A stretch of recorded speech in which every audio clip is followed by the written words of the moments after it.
पूर्णात् पूर्णमुदच्यते पूर्णस्य पूर्णमादाय पूर्णमेवावशिष्यते। ॐ शान्तिः शान्तिः शान्तिः। यद्विद्याविलासेन भूतभौतिकसृष्टयः तन्नौमि परमात्मानं सच्चिदानन्दविग्रहम्। ॐ शान्तिः शान्तिः शान्तिः। शङ्करं शङ्कराचार्यं केशवं बादरायणं सूत्रभाष्यकृतौ वन्दे भगवन्तौ पुनः पुनः। ईश्वरो गुरुरात्मेति मूर्तिभेदविभागिने व्योमवद्व्याप्तदेहाय दक्षिणामूर्तये नमः। ओम शांति शांति शांति।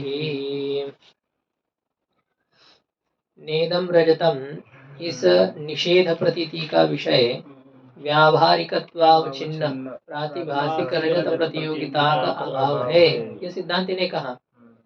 तो उसमें शंका पूर्व पक्षी ने की कि जो व्यावहारिकत्व प्रतियोगिता का अवच्छेदक है तो वह ज्ञात है या अज्ञात है, उसका रजत में ज्ञान होता है या नहीं होता है।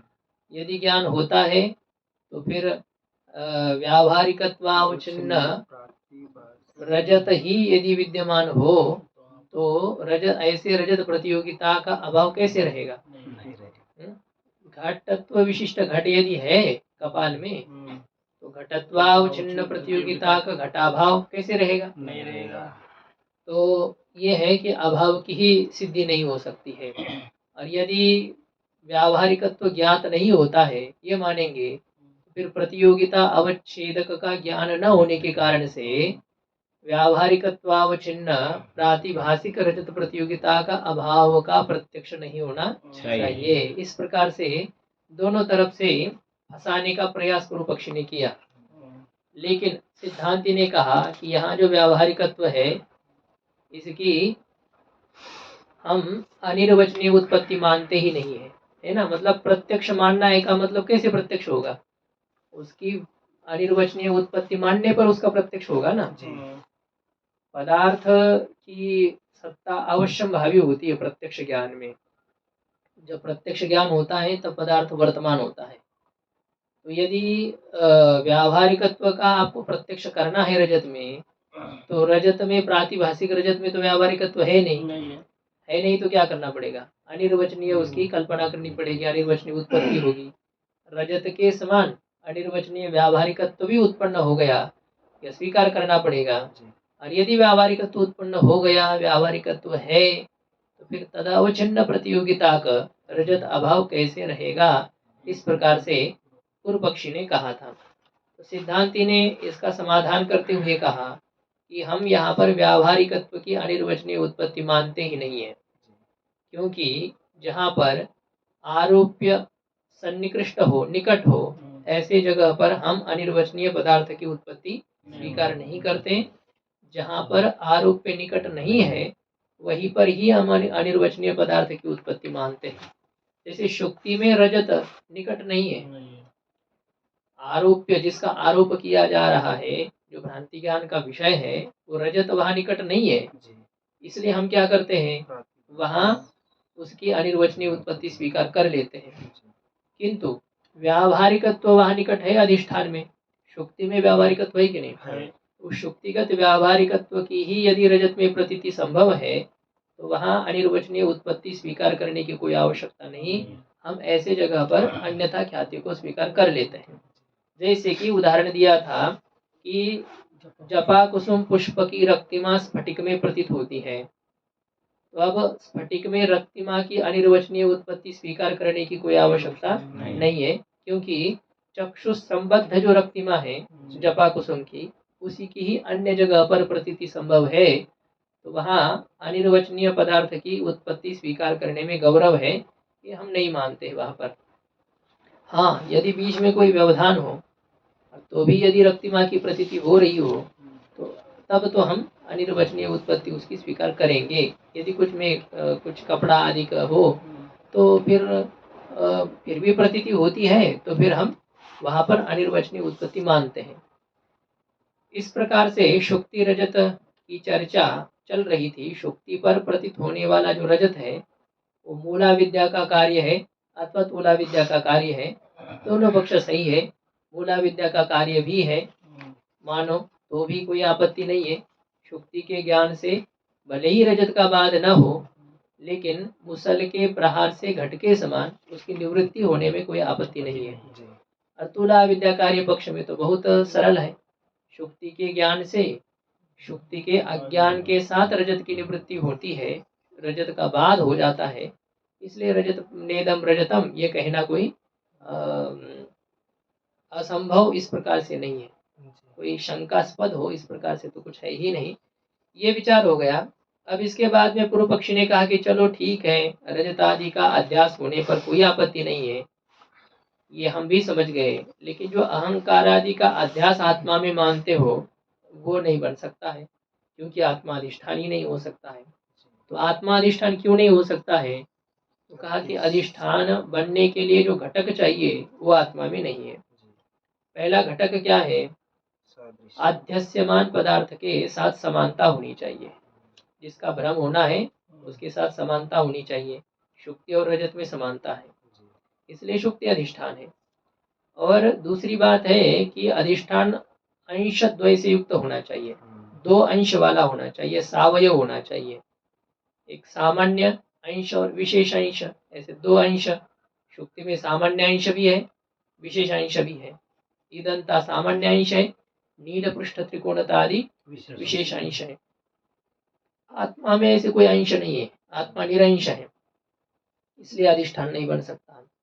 तीसरी बात, शुक्ति परिचिन्न है, इसलिए वो अधिष्ठान बन सकती है। ये आत्मा तो विभु है, इसलिए भी ये अधिष्ठान नहीं बन सकता है।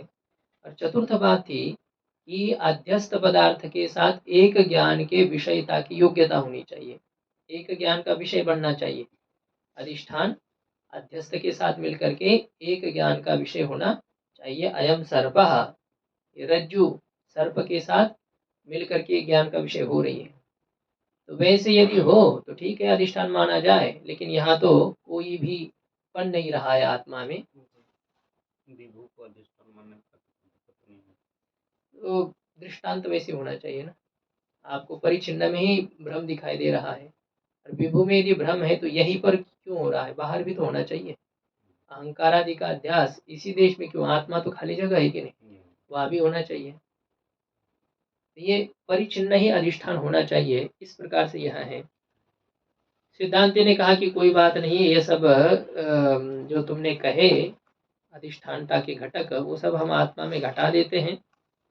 अहंकार आदि जो कार्य है वो अज्ञान से कल्पित में ही उनका अध्यास होता है।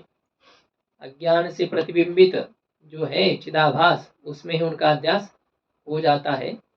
और यदि कहेंगे कि अध्यास चिदाभास में है और अज्ञान आत्मा में है, तो समान आश्रयता तो बनी नहीं। तो कहा कि नहीं, बिंब और प्रतिबिंब में एकता है, इसलिए समान आश्रयता के भंग की शंका नहीं करनी चाहिए।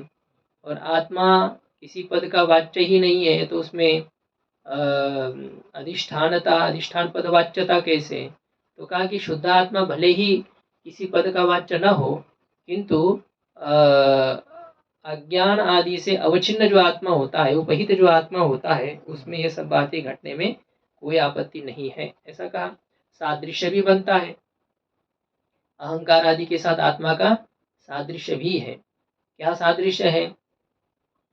घटादि के व्यावृत्त रूप से भिन्न रूप से अहम इस प्रकार की प्रतीति की विषयता दोनों में है, अहंकार में भी है और आत्मा में भी है कि नहीं? अहम इस प्रकार की प्रतीति आत्मा की होती है या अहंकार आदि की होती है? दोनों की भी होती। मैं ब्राह्मण हूँ, मैं बालक हूँ, मैं क्षत्रिय हूँ। अब ये शरीर आदि को लेकर के हम शब्द का प्रयोग हो रहा है, और मैं शुद्ध चैतन्य सच्चित आनंद स्वरूप ब्रह्म हूँ। ये क्या है?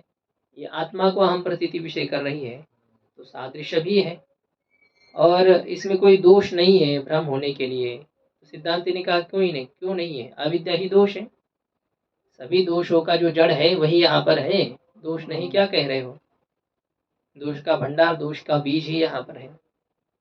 कहते हैं आत्मनः विषयत्वादि समाश्रयणे अपसिद्धांत शंक्य, यहाँ से चलेगा ना हमारा न च आत्मनः विषयत्वादि समाश्रयणे, आत्मा में विषयतादि का आश्रय करने पर, आत्मा में ज्ञान की विषयता स्वीकार करेंगे। क्या है देखना पड़ेगा ना, यहाँ से था ना, यहाँ छोड़ा था ना प्रमाणा दोषा भावा अविद्याया एवं दोषत्वात्। अच्छा ये नहीं, आगे नहीं हुआ। तो यही तो आगे पंक्ति चल रही है ना। अच्छा ये वाला पंक्ति नहीं है ना, ना हो गया। ना भी प्रमाण दोषाभाव, प्रमाण में कोई दोष नहीं है ऐसी बात नहीं है। प्रमाण में दोष होना चाहिए ना, शुक्ति पर रजत प्रतीति के लिए चक्षुरादि प्रमाणों में दोष होना चाहिए, इंद्रियों में दोष होना चाहिए, तभी तो भ्रम होगा। तो सिद्धांत कहता है कि ऐसा नहीं है, दोष का अभाव है ऐसी बात नहीं है। क्या दोष है यहाँ पर? अविद्याया एव दोषत्वात्, अविद्या में ही दोषत्व होने के कारण से, अर्थात अविद्या ही दोष होने के कारण से दोष है। अज्ञान ही दोष है, आत्मस्वरूप का अज्ञान ही दोष है। कहते न च आत्मनः विषयत्वादि समाश्रयणे अपसिद्धांत शंक्यः, आत्मा में विषयता आदि का आश्रय करने पर, आत्मा में विषयता मानेंगे, आत्मा में अविधेयता मानेंगे, अधिष्ठानता आदि धर्म स्वीकार करने पर अपसिद्धांत होगा। आत्मा तो निष्क्रिय है, निर्विकार है, अब उसमें ये सब धर्म मानने पर निर्धर्मक आत्मा में धर्म का स्वीकार करना ये अपसिद्धांत है। इस अपसिद्धांत की शंका नहीं करनी चाहिए, सिद्धांत कहता है। क्यों? बोले अमुख्यस्य तस्य न तावत् अयम एकांतेन अविषयः अस्मत् प्रत्यय विषयत्वात्। अमुख्य प्रधान इस प्रकार का जो आत्मा है, उस आत्मा में ये भाष्यकार ने कहा है कि न तावत अयम एकांतेन अविषयः, ये सर्वथा अविषय है आत्मा, किसी भी प्रकार से ज्ञान का विषय नहीं है, यह बात नहीं है। हम आत्मा को नहीं जानते ऐसी बात नहीं है, और हम आत्मा को जानते यह भी नहीं कह सकते। हम आत्मा को जानते भी और हम आत्मा को नहीं भी जानते हैं। सामान्य रूप से जान रहे हैं, विशेष रूप से हमें ज्ञान नहीं है। आत्मा का ज्ञान सबको है, आत्मा को सब जानते। मैं चाहे जितना अंधेरा हो, हम अकेले हो, एकांत में हो, कोई किसी की आवाज नहीं, कुछ नहीं है, तब भी हम अपने आप को जानते हैं कि नहीं जानते? ऐसा है, आँख से अपना शरीर भी नहीं दिखाई दे रहा है, फिर भी हमें अपनी जानकारी है, हम अपने को जानते हैं, क्योंकि हमें अपने को जानने के लिए किसी प्रमाण की आवश्यकता पड़ती ही नहीं वस्तुतः। ये कहेंगे आत्मा का जो आत्मा स्वयं प्रकाश है, उसको किसी के द्वारा प्रकाशित करने की क्या आवश्यकता है? एक घटपटादिक पदार्थ है, इनको प्रकाशित करने के लिए प्रमाण चाहिए, अन्य साधन चाहिए, लेकिन प्रकाश स्वरूप आत्मा को जानने के लिए और किसी की आवश्यकता नहीं है। आत्मा हमारे ज्ञान का विषय बनता है, मैं इस प्रकार की प्रतीति का विषय आत्मा में है। तो आत्मा एकांत रूप से अर्थात सर्वथा अविषय हो, बिल्कुल अविषय हो, यह बात नहीं है। अस्मत् प्रत्यय विषयत्वात्, मैं इस प्रतीति का विषय होने के कारण से। जी जी अच्छा ठीक है, ये बात ऐसी करनी है। हाँ, मैंने अमुख्य को प्रधान समझ करके व्याख्या की। अमुख्य का अर्थ गौण होता है, मुख्य का अर्थ प्रधान है और अमुख्य का अर्थ गौण। तो इसलिए उसको कहा है कि यहाँ ये जो विषयता है ना, अहम प्रतीति की विषयता, ये भी वस्तुतः शुद्ध आत्मा में नहीं है। नित्य ज्ञान स्वरूप जो आत्मा है ना, उसमें विषयता नहीं है। जो प्रधान हमारा स्वरूप है, बिल्कुल शुद्ध स्वरूप है, निरुपाधिक जो स्वरूप है, उसमें अहम प्रतीति की विषयता भी नहीं है। मैं ब्रह्म हूँ, यह भी भ्रम ही है वस्तुतः। मैं ऐसे कहना भी, वह वो भी नहीं रहना चाहिए, कुछ बोलना ही नहीं है, किसी प्रकार की विषयता उसमें नहीं है। शुद्ध आत्मा का ये स्वरूप है। लेकिन ये जो बुद्धियादि से उपहित आत्मा है ना, वह अस्मत् प्रतीति का विषय होता है, तो मैं इस प्रतीति का विषय होता है। वो तो गौण है, क्योंकि सोपाधिक है। तो निरुपाधिक जो आत्मा है, वह भले ही ज्ञान का विषय न हो, किंतु सोपाधिक आत्मा में अस्मत् प्रतीति की विषयता है। जो सोपाधिक आत्मा है वो अमुख्य है, वो गौण है। गौण इसलिए है कि वो उनके साथ तादात्म्यापन्न है, बुद्धियादि उपाधि वाला है। तो बुद्धियादि उपाधि वाला जो आत्मा है तो आत्मा ही ना, उपाधि लग गई हो तो क्या हो। तो उसमें अविषयता नहीं है, क्योंकि अस्मत् प्रतीति की विषयता उसमें है। इत्यादि वदत भी, ऐसे कहने वाले जो भाष्यकार भगवान है, शंकराचार्य भगवान है, अध्यास भाष्य में भगवान भाष्यकार ने यह कहा है, न तावत अयम एकांतेन विषयः, यह आत्मा सर्वथा विषय है, ऐसी बात नहीं है अस्मत् प्रतीति का विषय होने के कारण से। तो ऐसे कहने वाले भाष्यकार के द्वारा ही समाश्रितत्वात्, आत्मा में विषयता का आश्रय किया गया है, इसलिए विषयता का आश्रय करने पर अपसिद्धांत होगा, ये शंका नहीं करनी चाहिए। अब हमारे लिए पोषक भाष्यकार भगवान का वचन है तो क्या डरना है, अपसिद्धांत होने का डर होना चाहिए। भाष्यकार भगवान ने लिखा है तो क्या कैसे अपसिद्धांत हो सकता है, उन्होंने वो लिखा है, इसलिए अपसिद्धांत की शंका नहीं करनी चाहिए। और बात यह रही कि अधिष्ठान बनने के लिए विषयता होनी चाहिए ज्ञान की, ये जरूरी नहीं है। अधिष्ठान वही बनता है जो हमारे इंद्रियादि प्रमाणों का विषय बनता हो, यह बात नहीं है वस्तुतः। हाँ, वो प्रकाशमान होना चाहिए, उसका प्रकाश होना चाहिए, बस इतनी बात है। अब वो चाहे स्वतः प्रकाश स्वरूप हो, चाहे वो किसी के द्वारा प्रकाशित हो, इससे मतलब नहीं है। अधिष्ठान प्रकाशमान होना चाहिए, विषयता आवश्यक नहीं है। अब आत्मा भले ही किसी का विषय न बने, लेकिन प्रकाशमान तो है। किसी ज्ञान का विषय क्यों बनेगा, वो खुद ही प्रकाश स्वरूप है। दूसरे प्रकाश का विषय आत्मा क्यों बनेगा जब वो खुद ही प्रकाश स्वरूप है। इसलिए कहते किंच, और यह भी बात है कि अव्यवधानेन प्रकाशमानत्वम, अव्यवधान साक्षात प्रकाश स्वरूपता। ये घटादि में जो प्रकाश स्वरूपता है या सूर्यादि में जो प्रकाशमानता है ना, तो ये साक्षात नहीं है, वो किसी के द्वारा है। यदादित्य गतन तेजो जगत भासयते खिलम यच्चंद्रमस्य चागनो तत्तेजो विद्धि मामकम, जो है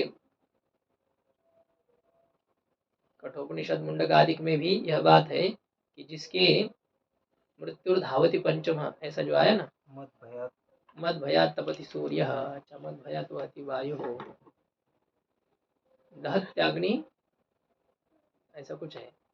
तो ये परमात्मा का भय या तो क्या परमात्मा का ही सामर्थ्य है, उनके सामर्थ्य से, उनके ही बल से ये सब हो रहा है। तो अन्य जो पदार्थ का प्रकाश हो रहा है, वो प्रकाश स्वरूप दिखाई दे रहे हैं, वो साक्षात प्रकाश स्वरूप है क्या?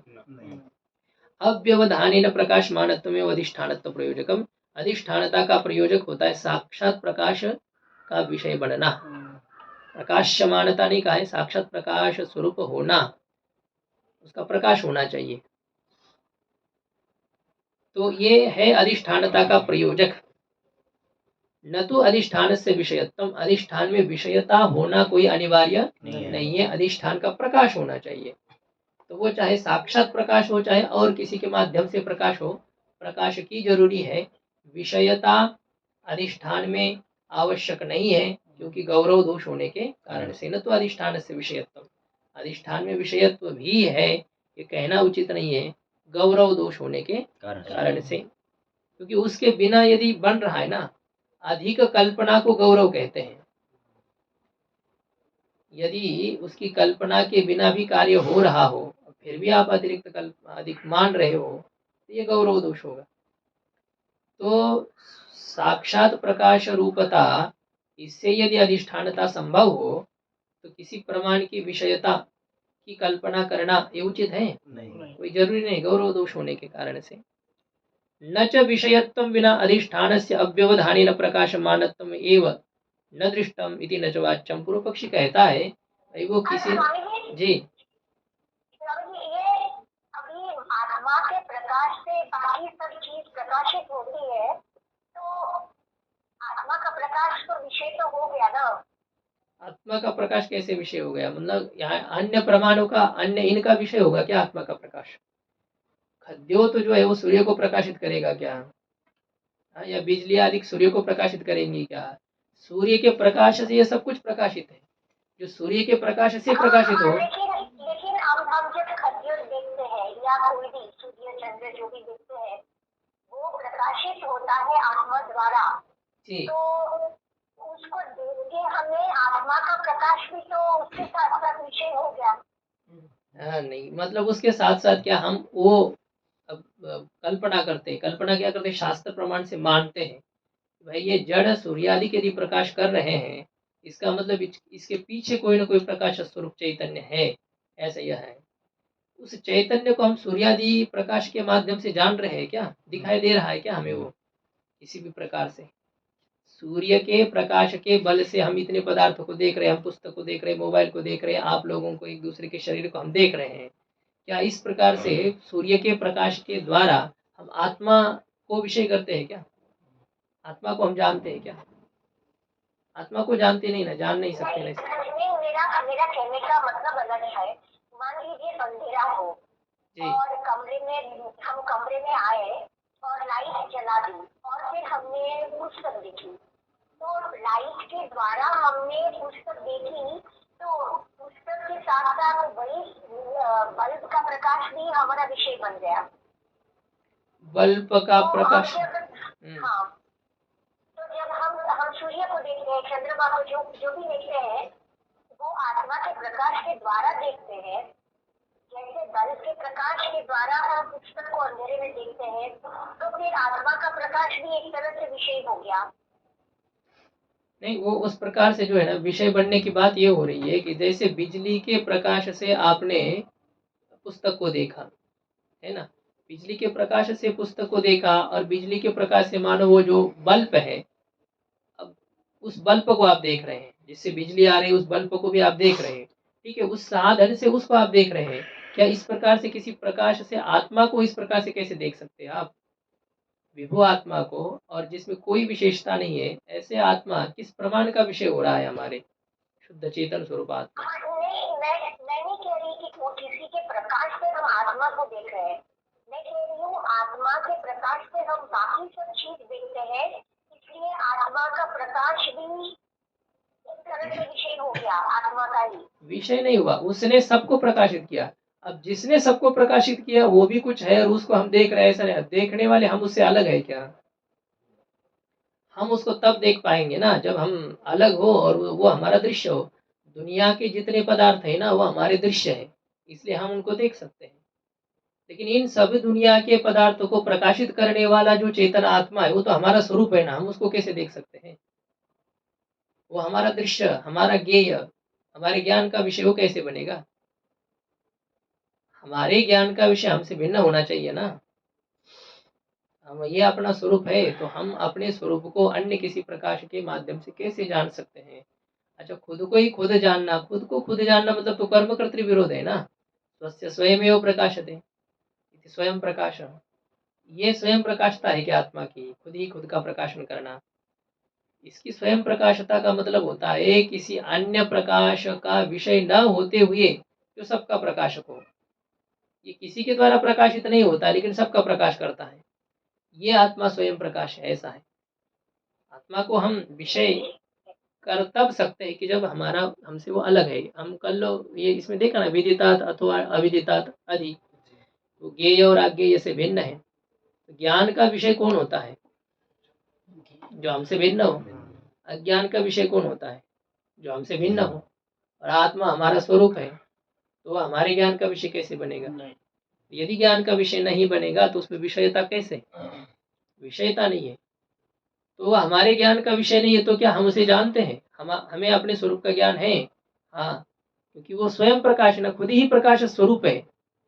वो अन्य का प्रकाश भले ही ना बने किंतु फिर भी स्वयं प्रकाश स्वरूप होने के कारण से वो ज्ञान का विषय न होने पर भी प्रकाश स्वरूप है, प्रकाशमान है। तो और किसी से प्रकाश लेने की कोई जरूरत नहीं है, ऐसी है। गंगा जी को क्या गीला करना है? सूर्य को क्या आरती चढ़ाना है, जो है ना दीपक चढ़ाना है? वो खुद ही उस प्रकार के स्वरूप वाले हैं ना। तो ऐसे आत्मा खुद ही ज्ञान स्वरूप है, उसको क्या ज्ञान के द्वारा प्रकाशित किया जाए? ज्ञान की विषयता आत्मा में नहीं है, खुद ही वो प्रकाश स्वरूप है। उसको हमने जान लिया, सबके प्रकाश करने वाला वो आत्मा है, इस प्रकार से हमने उसको जान लिया। ये हम कह देते हैं कि सबका प्रकाश करने वाला जो चेतन स्वरूप है उसको हमने पहचान लिया, वो हम उसे जानते हैं। उसे जानते मतलब आप जानने वाले अलग और वो अलग है क्या? और कहने के लिए होता है ऐसा कि हाँ इन सब का प्रकाशक जो चेतन आत्मा है, जो चेतन ब्रह्म है, उसको मैं जानता हूँ, तो मैं जानता हूँ वो अलग, मैं अलग, ये नहीं है। सब उस प्रकार का विषय नहीं बनता है। तो उसे हम नहीं जानते यह भी बात नहीं, उसको जानना होता है। तो जानना होता है तो इसका मतलब क्या, वो ज्ञान का विषय बना? नहीं, वो ज्ञान का विषय नहीं बना, वो प्रकाश स्वरूप है। तो किसी ज्ञान का विषय बन करके प्रकाशित नहीं होता है, वो खुद प्रकाश स्वरूप होने से प्रकाशित होता है। उसको देखने की जरूरत नहीं पड़ती है। जानने वाले किसी साधन के माध्यम से उसका प्रकाश करना कोई आवश्यक नहीं है। अब पूर्व पक्ष यही कह रहा है, देखो यदि वो ज्ञान का विषय नहीं बना तो फिर उसमें प्रकाशमानता कैसे रहेगी? और प्रकाशित कैसे होगा? यदि यदि कि ये पुष्प है, ये प्रकाशित है कि नहीं है? अब ये किसी ज्ञान का विषय है इसलिए प्रकाशित है, या ज्ञान के विषय के बिना प्रकाशित है? ज्ञान के विषय हमारे ज्ञान का विषय बन रहा है इसलिए प्रकाशित है नहीं ये? क्यों? उसके हमारे ज्ञान का विषय बने बिना ये प्रकाशित है क्या? नहीं। हम इसे देख रहे हैं, हम अपने वृत्ति के माध्यम से इसके अज्ञान को हटा करके चिदाभास के द्वारा इसका प्रकाशन कर रहे हैं। ये हमारे ज्ञान का विषय बन रहा है, तभी तो इसका प्रकाश हो रहा है। और यदि ये हमारे ज्ञान का विषय नहीं होता तो इसका प्रकाश होता? नहीं होता। तो इसका प्रकाश नहीं होता ना। हमारा ज्ञान का विषय नहीं होता तो प्रकाश है ना। कैसे प्रकाश है? यदि हम इसे नहीं जानते तो इसके सत्ता में, इसके अस्तित्व में क्या प्रमाण है? अब वो रहे भले ही, ऐसे है बहुत सारे कि हम नहीं जानते, इसका मतलब ये नहीं होता कि उस वस्तु का अस्तित्व नहीं है। बात ये चल रही, प्रकाश की बात चल रही है। हमारे ज्ञान का विषय तब इसका प्रकाश है। हमारे ज्ञान का विषय यदि नहीं बनता तो इसका प्रकाश नहीं है, हमारे लिए तो कम से कम प्रकाश नहीं है इसका। तो बात यह है कि आत्मा यदि प्रकाशित हो रहा है, आत्मा यदि प्रकाशमान है, तो फिर वो किसी न किसी ज्ञान का विषय तो बना ही ना। ज्ञान का विषय बने बिना वो प्रकाशित कैसे हुआ, ये पूर्व पक्षी पूछ रहा है। कोई भी पदार्थ ज्ञान का विषय बनने के बाद में प्रकाशित होता है, या ज्ञान का विषय बने बिना प्रकाशित है?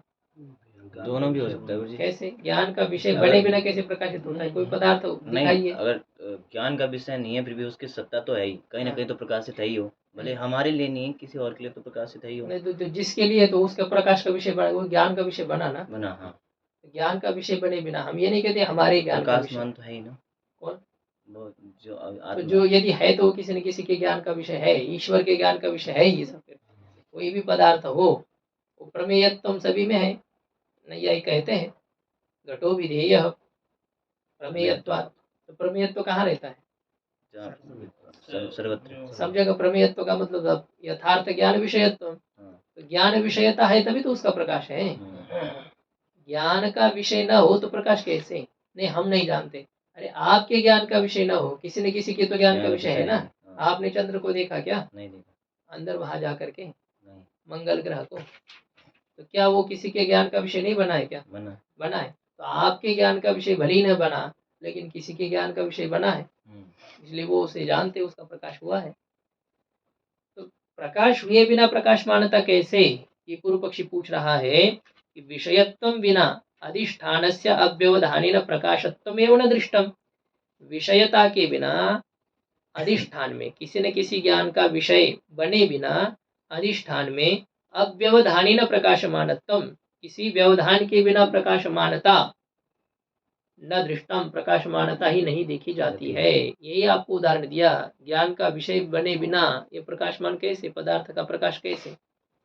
कोई भी उदाहरण दिखाइए ना, जो कि पदार्थ है लेकिन किसी के ज्ञान का विषय नहीं बना, और उसकी सत्ता, उसका प्रकाश सिद्ध है, लेकिन वो किसी ज्ञान का प्रकाश विषय नहीं बना, किसी ने उसको देखा नहीं लेकिन वो है। ऐसा कोई पदार्थ बताइए, किसी ने उसको देखा नहीं लेकिन वो है। आत्मा देखा नहीं क्या उसको, मतलब उसको जानते नहीं क्या? ज्ञानी जानने वाले जानते हैं ना। देखा तो नहीं ना। देखा है। तो उसका देखना अलग नहीं होता है। ये कहते हैं ना, ये थोड़ा चक्कर के देखो, तो इसका मतलब कि आँख से देखना होता है क्या? उसका आभास करना नहीं, उसका एक अलग वो होता है, स्वस्वरूपत्व में उसका अनुभव करना है, उस रूप से तो उसका अनुभव हो रहा है। आत्मा के अलावा, और आप जो मतलब मैं जिसके बारे में पूछ रहा हूँ वही थोड़ी उसको टपकाना है। आत्मा के अलावा ऐसी कोई वस्तु दिखाइए कि वायु। वायु क्या है? तो ज्ञान का विषय बने बिना ही उसका प्रकाश हो रहा है क्या? उसका मतलब आभास होता है, आवाज क्या होता है? तो इंद्रिय इंद्रिय नहीं, क्या आवाज इंद्रिय, क्या हो हाँ। रहा है? तो उसका अनुभव हो रहा है ना। तो इंद्रिय से वायु का अनुभव होता है हाँ, कि नहीं? होता है। वायु का प्रत्यक्ष होता है, उसको रूप नहीं, इसका मतलब ये थोड़ी है। आकाश आदि का भी भले ही इंद्रिय का विषय ना बन रहा हो, किंतु फिर भी आकाश का भी प्रत्यक्ष मानते हैं।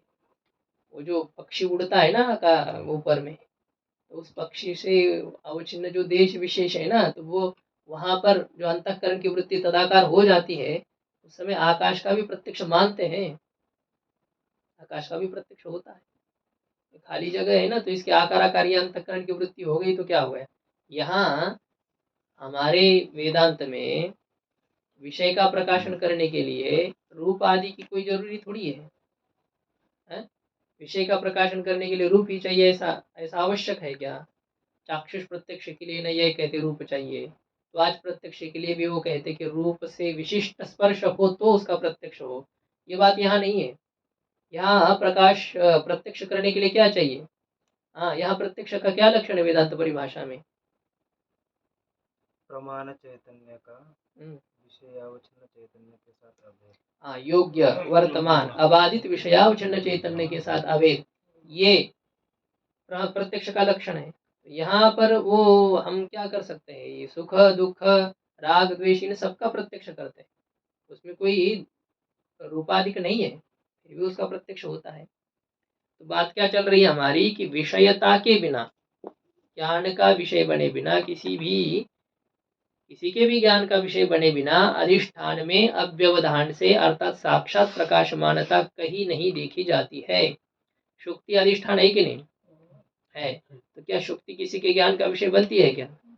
बनती है, सबके ज्ञान का विषय है, जो अंधा न हो। तो विषयता के बिना अधिष्ठान का साक्षात प्रकाशमानता, अधिष्ठान की साक्षात प्रकाशमानता देखी ही नहीं जाती है। इति न च वाच्यम, ऐसा नहीं कहना चाहिए। सिद्धांत कहता यथा अधिष्ठान से अपरोक्षत्वं परमते क्वचित मनसा क्वचित नेत्राभ्याम। जैसे नैयायिक आदि के मत में अधिष्ठान की प्रत्यक्षता किससे होती है? कहते कहीं पर मन से होती है, कहीं नेत्रों के द्वारा होती है। अधिष्ठान की प्रत्यक्षता मन से भी प्रत्यक्ष होता है कि नहीं? सुख दुख आदि का मन को भी तो इंद्रिय माना है नैयायिक आदि ने।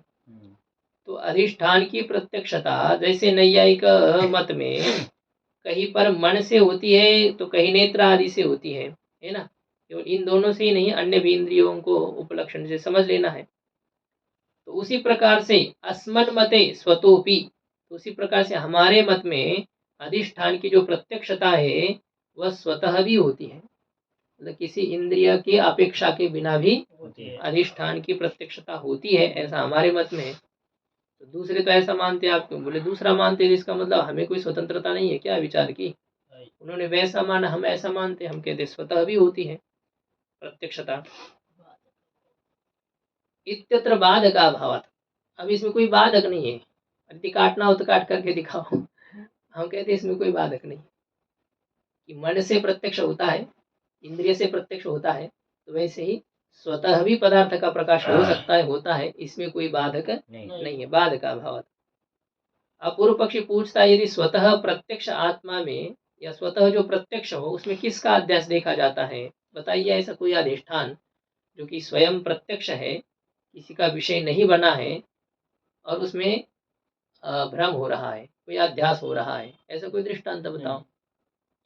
जैसे शुक्ति पर रजत का भ्रम होता है, रज्जु पर सर्प का भ्रम होता है, तो वो सब क्या है? वहां पर रज्जु शुक्ति आदि वो इंद्रियों के द्वारा प्रत्यक्ष है ना।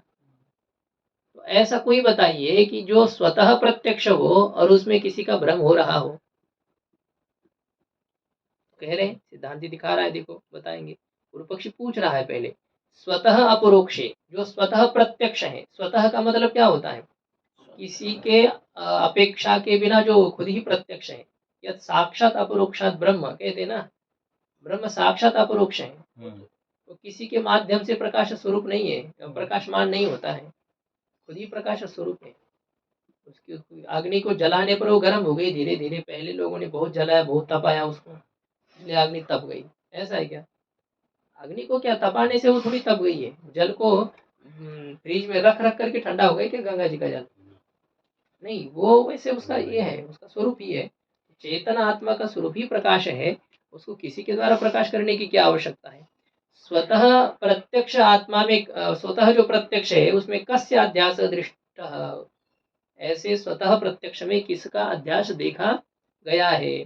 इति चेत, ऐसे यदि पूर्व पक्षी शंका करे, सिद्धांत कहता है कि अज्ञान शोक मोह स्वप्नादि गृहान, ये अज्ञान का अध्यास, अज्ञान भी अध्यास है कि नहीं। दो प्रकार का अध्यास है ना, एक कारणाध्यास, एक कार्याध्यास। अज्ञान ही कारणाध्यास है, अज्ञान का अध्यास, और सर्प रज्जु सर्प जगत आदि जो है ये सब कार्याध्यास है। तो ये अज्ञान का अध्यास, शोक मोह स्वप्न, इन सब का अध्यास किसमें होता है, किसमें होता है बताइए, कार्याध्यास किसमें होता है। ये कार्याध्यास है, लेकिन इनका अध्यास कहाँ होता है, हाँ? किसमें होता अज्ञान है? में अज्ञान में इनका अध्यास होता है, या अज्ञान के कारण से अध्यास होता है। ज्ञान के कारण अज्ञान के कारण से अध्यास होता है, लेकिन कहाँ,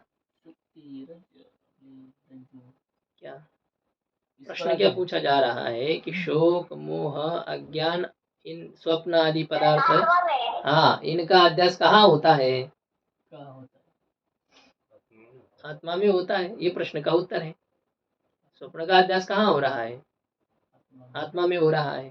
स्वप्न का भ्रम जो हो रहा है वो आत्मा में हो रहा है ना।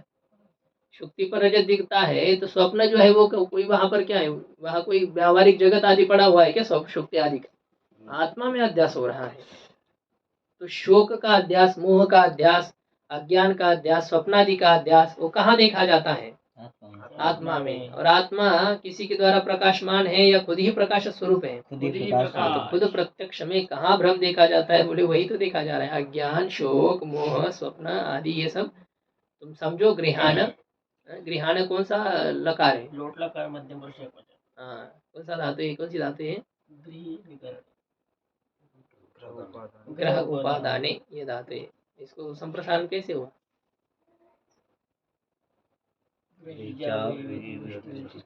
हाँ, विचति वृष्टति पृच्छति भृजति नाम गीति च, ऐसा है। ये गीत कौन है यहाँ पर, हाँ? शानच, शानच,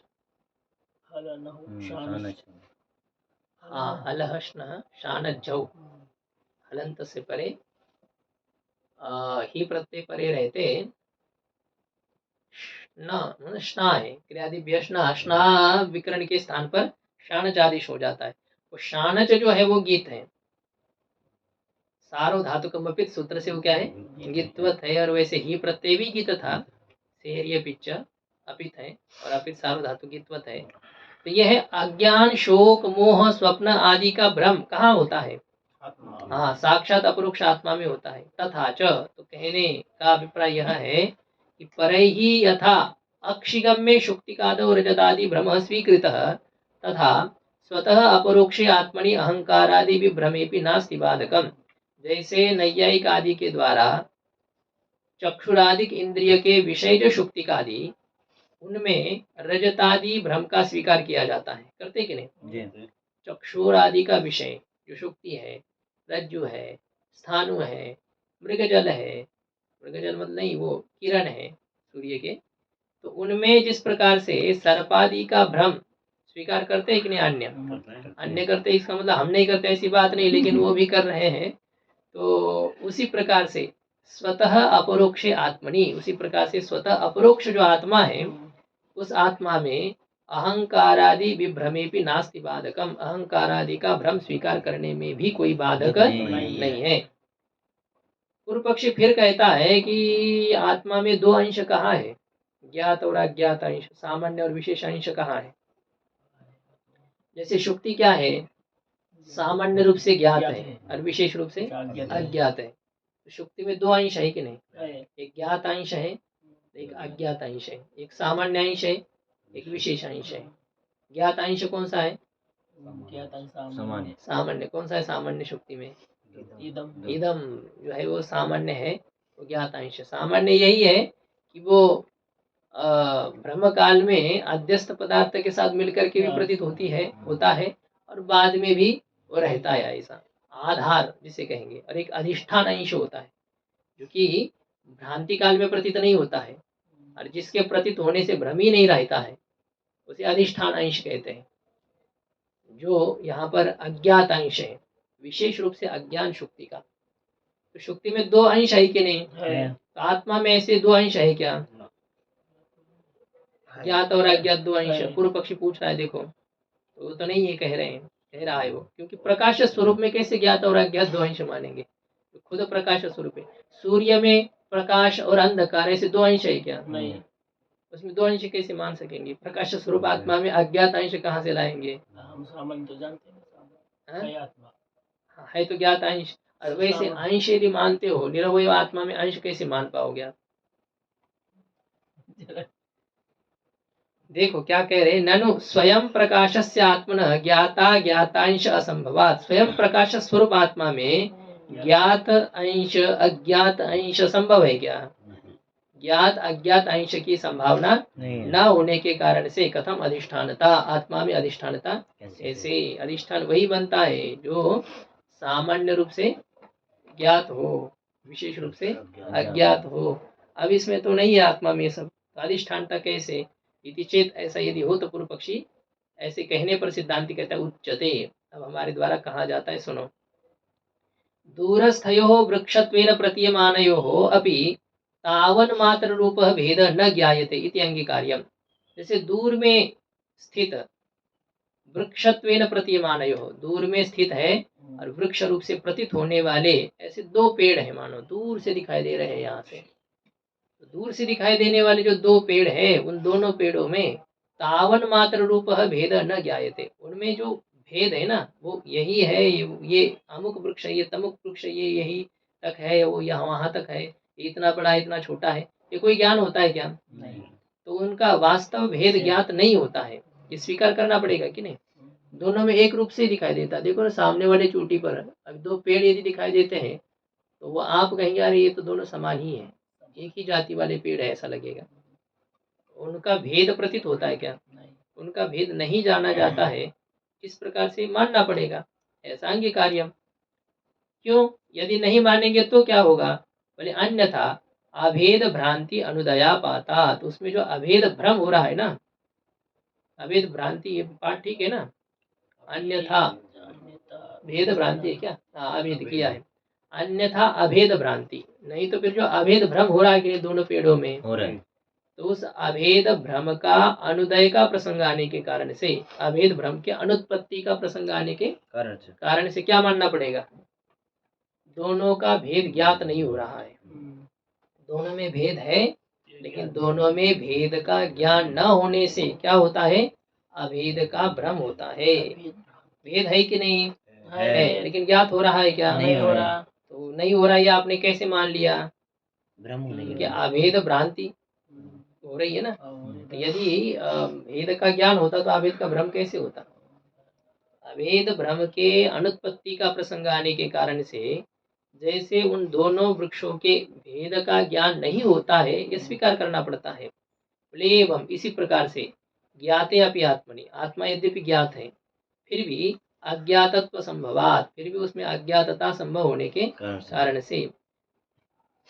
तो मतलब दो वृक्ष है, ये तो आपको दिखाई दे रहे हैं कि नहीं? वहां पर वृक्ष दो है, ये भले ही दिखाई दे रहा है, लेकिन फिर भी आपको उसमें विशेष रूप से ज्ञान नहीं हो रहा है।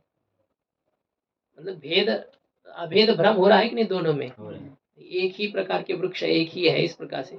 हालांकि दो जड़ उसके दिखाई दे रहे हैं आपको, लेकिन फिर भी वो ऊपर जाकर के आपको लगता है ये एक ही है। एक मतलब ये होता है कि एक ही जाति वाले, ऐसा आपको लग रहा है। उनके भेद की प्रतीति आपको नहीं हो रही है। भेद है लेकिन भेद का अनुभव आपको नहीं हो रहा है, क्योंकि अभेद भ्रम नहीं तो बनेगा नहीं। इसी प्रकार से कहते हैं कि आत्मा में ज्ञातता होने पर भी, ज्ञाते अपि आत्मनि, स्वप्रकाश आत्मा है तो ज्ञात है, ज्ञात ऐसे भी आत्मा में अज्ञातता संभव होने के कारण से, ज्ञात आत्मा में भी अज्ञातता संभव है, इसलिए तस्य अधिष्ठानत्वम उपपद्यते, उसमें अधिष्ठानता उपपन्न है, उसमें अधिष्ठानता उचित है। ज्ञात होने पर भी अज्ञातता आत्मा में है, कल्पना हो जाएगी। हमें भ्रम यदि हो रहा है, मैं मनुष्य हूँ, मैं बालक हूँ, ऐसे है। तो हम आत्मा को जान रहे हैं, जानने पर भी वस्तुतः नहीं जान रहे हैं। नहीं तो फिर ये अभेद भ्रम कैसे होता शरीर आदि के साथ? शरीर आदि के साथ अभेद भ्रम हो रहा है, इसका मतलब आत्मा हमें अज्ञात भी है, ये स्वीकार करना पड़ेगा कि नहीं? प्रकाश स्वरूप होने पर भी आत्मा में अज्ञातता भी संभव है, इसलिए अधिष्ठानता उपपद्यते, अधिष्ठानता सिद्ध है। भेदो ही वस्तुनः स्वरूपम न धर्मः, क्योंकि भेद जो है वह वस्तु का स्वरूप है। भेद वस्तु का स्वरूप है, भेद वस्तु का धर्म नहीं है, ऐसा कहते हैं। जैसे पट का भेद है घट में, ऐसा कहते हैं ना। पट का जैसे ये नैयायिक भी क्या कहते हैं, घटः पटो न, घट पट नहीं है। तो घट पट नहीं है तो मतलब क्या होता है, घट का जो भेद है ना वो पट स्वरूप है, और पट का जो भेद है वो घट स्वरूप है। क्योंकि पट का भेद घट में रहेगा, घट का भेद पट में रहेगा, उसमें रहता है वस्तुतः, किंतु फिर भी पट का भेद पटातिरिक्त सर्वत्र है। पट का भेद क्या है? पटातिरिक्त सर्वत्र है। अर्थात क्या हो रहा है, ये जो पट का भेद है ना, तो वह पटातिरिक्त सब पदार्थ स्वरूप है, वो उनमें रहने वाला धर्म है, ऐसा नहीं। हालांकि पट का भेद घटादि अन्य पदार्थों में है, अर्थात वो अन्य पदार्थों में रहने वाला धर्म है, किंतु यहाँ ये कह रहे हैं कि वो जो भेद है वो भेद वस्तु का धर्म नहीं है, अपितु तो क्या है, स्वरूप है। वस्तु का क्या है, स्वरूप है। अब ये पंक्ति इन्होंने दी है और इसका स्पष्टीकरण उन्होंने ये करने का प्रयास किया है संक्षेप शारीरिक आदि के माध्यम से, लेकिन शिखामणि आदि में ये विषय नहीं उठाया उन्होंने। ये जो है भेदो वस्तुनः स्वरूपम न धर्मः, ये पंक्ति देने का क्या अभिप्राय यहाँ पर इतना स्पष्टता नहीं की है। भेद जो है वो वस्तु का स्वरूप है, भेद वस्तु का धर्म नहीं है। नहीं, यह न्याय में भी हम लोग पढ़े हैं, घट के अत्यंता भाव का अत्यंता भाव किस स्वरूप होता है? घट स्वरूप होता है। घटा भाव का अभाव, घट अत्यंता भाव का अत्यंता भाव कहाँ रहता है? जहाँ घट है वहाँ घट अत्यंता भाव का अत्यंता भाव है। घट है वहाँ पर क्या, घट अत्यंता भाव का अत्यंता भाव है, तो वो घट स्वरूप ही है, ऐसा कहा जाता है। समनीयतयो रैक्यम, ऐसा करके वो कहते हैं। और घट अन्योन्या भाव, घट का अन्योन्या भाव कहाँ है? घटेतर सर्वत्र है। और घट अन्योन्या भाव कहाँ नहीं है? घट में नहीं है। घट अन्योन्या भाव का अत्यंता भाव घट में ही है। घट अन्योन्या भाव का अत्यंता भाव घट में ही है, अन्यत्र नहीं है। और घट में और कौन रहता है? घटत्व रहता है। तो घटत्व और घट अन्योन्या भाव का अत्यंता भाव समनियत होने के कारण से घट अन्योन्या भाव के अत्यंता भाव को स्व प्रतियोगिता अवच्छेदक स्वरूप माना जाता है। ऐसा नैयायिकों ने कहा था ना, घट अन्योन्या भाव का अत्यंता भाव घटत्व स्वरूप है, क्योंकि यत्र घटत्वम तत्र घट भेदा भाव, घट अन्योन्या भाव अत्यंता भाव, घट भेद का अत्यंता भाव, घट भेद का अत्यंता भाव कहाँ रहता है? घट में रहता है। और घटत्व भी वहाँ है कि नहीं? तो जहाँ घटत्व है वहाँ घट भेद का अभाव है, और जहाँ घट भेद का अभाव है वहाँ घटत्व है। तो दोनों को समान स्वरूप माना गया था। तो भेदा भाव ये प्रतियोगितावच्छेदक स्वरूप है, और अत्यंता भाव का अत्यंता भाव ये प्रतियोगी स्वरूप है, ऐसा नैयायिकों ने कहा था। अब यहाँ ये कह रहे हैं कि जो भेद है ये वस्तु का स्वरूप है। भेद क्या है? वस्तु का स्वरूप है, वो उसमें रहने वाला धर्म नहीं है। क्योंकि यदि धर्म मानेंगे तो अन्योन्याश्रय का प्रसंग आने के कारण से ये अन्यत्र विस्तरः, ये अन्योन्याश्रय का प्रसंग आता है, ये अन्यत्र इसका विस्तार किया गया है। तो मतलब क्या है, उसमें भिन्नता भेद रूपी धर्म है, इसलिए पदार्थों में क्या माना जाए, वस्तु अलग अलग है। वस्तु अलग अलग है क्यों? क्योंकि इसमें भेद रूपी धर्म रहता है। भेद रूपी धर्म रहने पर वस्तु में भिन्नता है, और भिन्नता होने पर उनमें भेद है।